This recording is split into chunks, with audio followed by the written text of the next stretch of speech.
Hi, Hi. welcome back.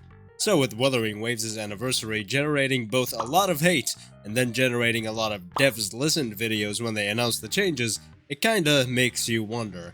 A lot of people have recently noticed that almost every single mainstream gacha game these days seems to do wonderfully during its first year, but then as soon as that first anniversary livestream hits, the shit also simultaneously hits the fan. The livestream is insanely disappointing, people are in the streets, torches and pitchforks in hand. Google Classroom attends another few rounds of therapy for curing its PTSD. Content creators are attacking each other left and right with a lot of drama, mostly centered around a certain bald man. I mean, when you've got a head that shiny, all drama in this space revolves around you like you're the sun. Drama aside though, this is definitely a pretty weird phenomenon, and today I want to take a little deep dive into it. In this video, we'll check out a bunch of prominent examples of gacha games miraculously shitting the bed after being so successful for the first year during their first anniversaries, and then try our best to figure out why that seems to happen.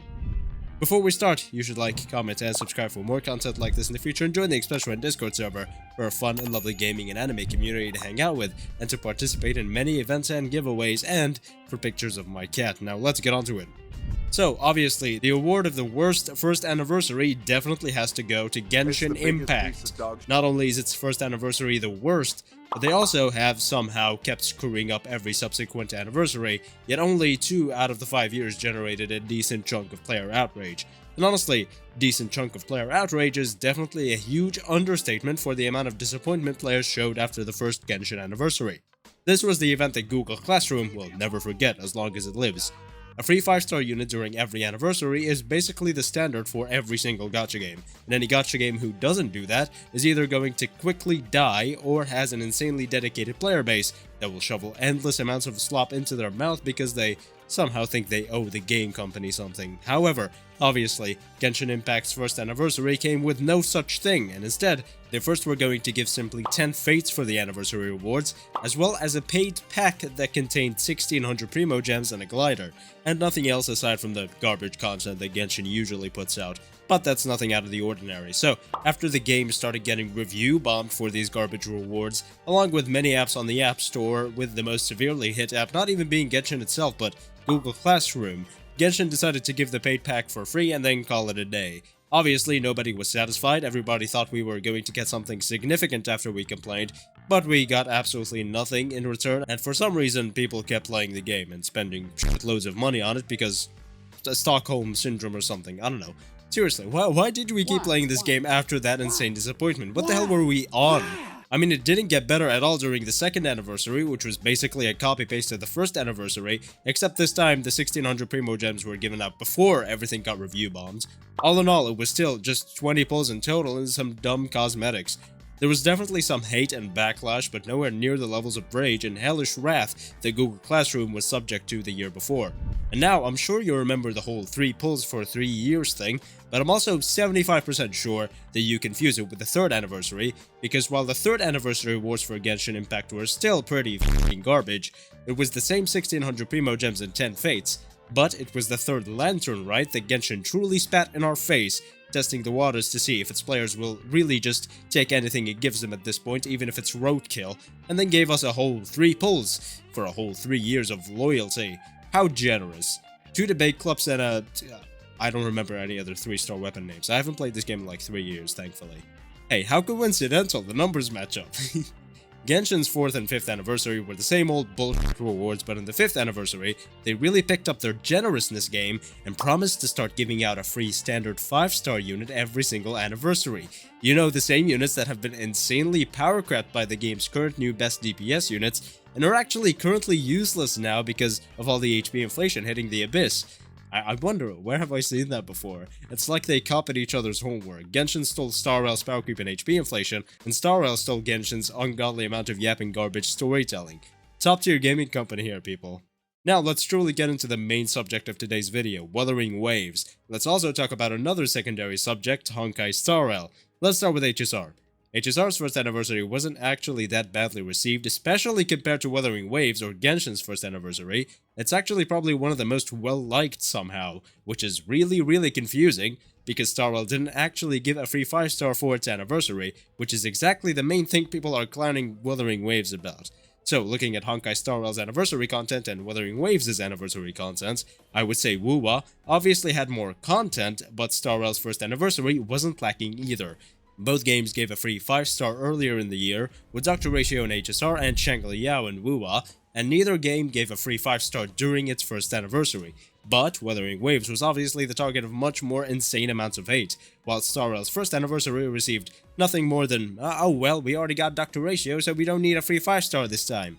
It's very confusing, but I think one thing to add here is that HSR's first anniversary didn't have a super predatory banner with 12 characters. I mean, they really had to compensate. Not being scummy and greedy for a whole year made Hoyoverse very little money. I bet Dawe was on the verge of crying again for not being able to afford a 7th yacht, so they had to really scale up the greediness and scumminess in HSR's second anniversary. Either way, despite WuWa's 12-character banner, I still find it very weird that it got hit with so much rage. Meanwhile, Star Rail didn't even get a slap on the wrist by its players for not giving a free 5-star. Granted, they did give a free 5-star on the second anniversary, but not only is it either a healer nobody needs or a support 90% of players have anyway, but it's also definitely offset by all the greediness. I definitely do think that this is because Hoyo players are actually an audience that is way too easily content and are basically pushovers when it comes to their own company, and Kuro gamers are the exact opposite. However, I do think the Hoyo Shield versus Kurobot war, which we spoke about a lot in the last video, does have a lot to do with this, because of everything going on between the two communities. Now, of course, WuWa and Kuro already calmed everybody down with the compensation reward, so its first anniversary is kinda saved, but only after generating an insane amount of outrage and drama between content creators, which means it does not survive the first anniversary curse. Honkai Star Rail does survive it, but only because its players are a bunch of pushovers. It gave basically the same amount of rewards with less content than Wuthering Waves' first anniversary, and the only other difference was the 12-character banner WuWa announced, and we obviously know which game was hated on more. Now honestly, this kind of thing only really seems to happen with really wildly successful games, unless of course you have an example of a smaller game that does actually have a garbage first anniversary, which you should totally tell me about by the way in the comments. However, most other games I've researched like Battle Cats, Fate Grand Order, and PGR all had pretty well received anniversaries, especially with Fate Grand Order, especially with FGO fixing basically all of its gacha issues that they had from their terrible launch, because it basically turned the game from a cash grab to an actual gacha game with decent rates. A game like Arknights is pretty confusing, because generally, Hypergriff, aka's dev team, has always been generous, and when they're not really that much more generous during their anniversaries, the players are confused on what to think. I mean, this is fine, but like, this is an anniversary, you're not gonna be extra generous? However, as we mentioned, Genshin Impact, Wuthering Waves, and I do also consider Star Rail in this mix, all had pretty fucking garbage first anniversaries. It seems like the more attention a game gets during its first anniversary, the more and more comfortable the dev team gets. Anniversary celebrations in the end are like 99% marketing and 1% giving back to the player base. If the game has been on the rise and very successful over the past year, it's not really going to do much during its first anniversary unless the devs are an exception and are actually generous.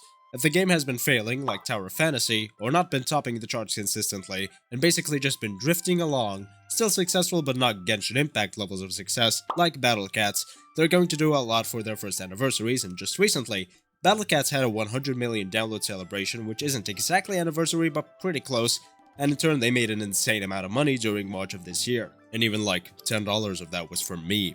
Basically, the devs get big heads. If you think for 1 second that any big game company genuinely cares about you, you're wrong. Sure, they do technically care about you, but they only care about keeping you around and keeping you spending money. If players are already spending money, there's no need to incentivize them to spend money. Genshin players are slop eaters, and whether you agree with that statement or not, you've got to realize that the anniversaries for this game have been docked year after year, and players are still spending an insane amount of money on it. Finally, I want to talk about Zenless Zone Zero. I have a very strong feeling that this game's first anniversary will also be docked. And if not its first anniversary, then its second. It's a Hoyoverse game. It's bound to get f***ed up somehow eventually, and if it actually survives its first and second anniversaries without completely shitting the bed like its two sisters have, I would be completely surprised. It's Hoyo's last bastion to prove that they are somehow a competent development company that doesn't operate upon the meaning of greed, and for everybody playing it, including a lot of my friends, I genuinely wish they actually keep doing it well.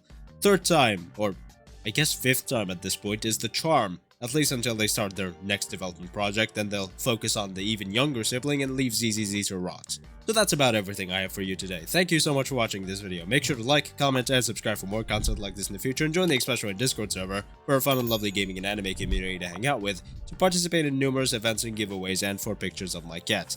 Thank you again for watching, and I'll see you next time.